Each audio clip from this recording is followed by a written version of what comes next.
All right, our next notion when we talk about exponential functions, it turns out there are certain values of b that we do not use. And in fact, typically we say we are not allowed to use the value for b. Okay, first requirement. There are restrictions. So over here I'm going to say, these are going to be, over here I'm going to collect all the values which you may not use as b. Is it clear that if we throw out all the ones which are prohibited, then we can rewrite that as what are the values of b which are permitted? So these are the values which are not permitted. It turns out we're not allowed to use b equal to 1. Now there are certain reasons that this is done this way. Roughly speaking, this is not a proof, but this is a way to think of it. If you did use 1 to the b, all right, let's think about that. What does that graph look like? If I'm sorry, 1 to the x, 1 to the x. If we did use b equal 1 to the x. If x is 0, 1 to the 0 power is 1. Anything to 0 power is 1. Any non-zero to the 0 power is 1. If we did use this, if we would, if x is 1, this is 1 comma 1.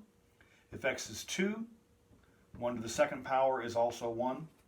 What's 1 to the third power?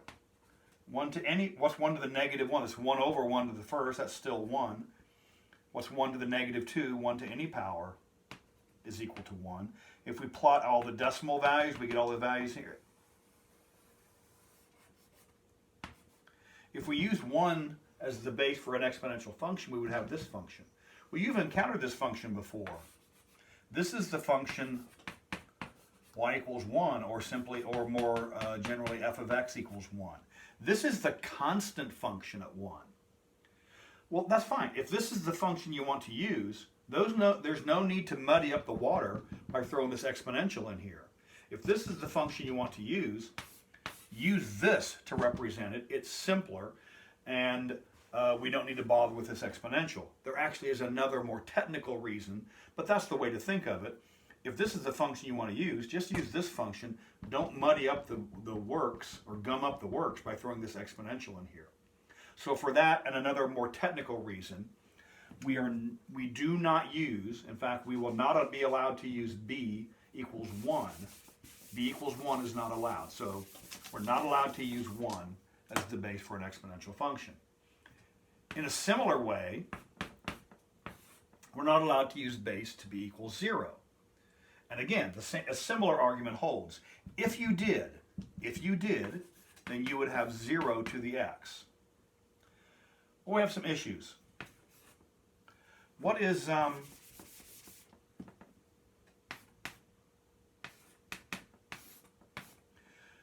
what would be x equal negative 1? What would be the function value at negative 1?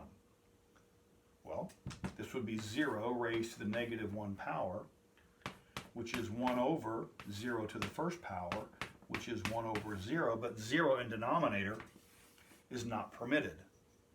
So for that and a few other more technical reasons, we do not allow 0 to be used as the base. There are other more technical reasons than this, but that's the long of it. The short of it is this. We are not allowed to use 1 as the base. We're not allowed to use 0 as the base. We are not allowed to use negative numbers. The base is not allowed to equal, let's say, negative 2. Now the reason for that is this. If you did,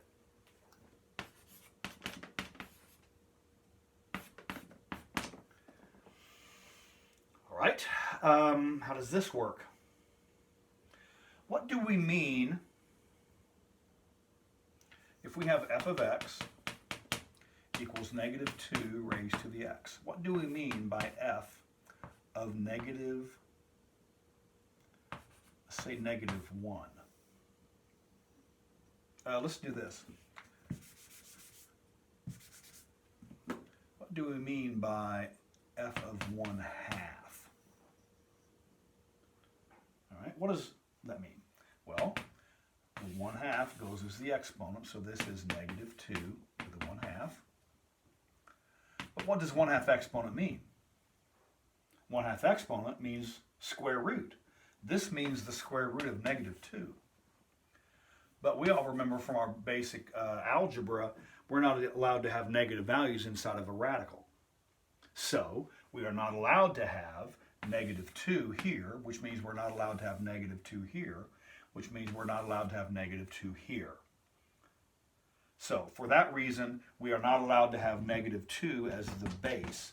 And so if we're not allowed to have negative 2 as the base would lead us to be trying to take the square root of negative 2. Well, similarly, if we tried negative 5 as the base, then we would end up with the square root of negative 5. That's not allowed. Therefore, this is not allowed. So that's the long of it. The short of it is this. The short of it is the base may not be negative. Or let's say it this way. The base may not be less than 0. I've got my eraser here. Okay, so let's make this more concise. Not allowed to equal 1, not allowed to equal 0, not allowed to be less than 0. Anything else is fine. It turns out anything else is fine. Now, rather than say what it's not, let's say what it actually is. Think about, here's the number line. Here's 0, here's 1. We've thrown out 1, so you're not allowed to have 1. That's out. We've thrown out 0, not allowed to have 0, that's out. We've thrown out anything less than 0, so that's out. So that's out, that's out, that's out. What's left? What's left is this piece and this piece. Here's the way to say that.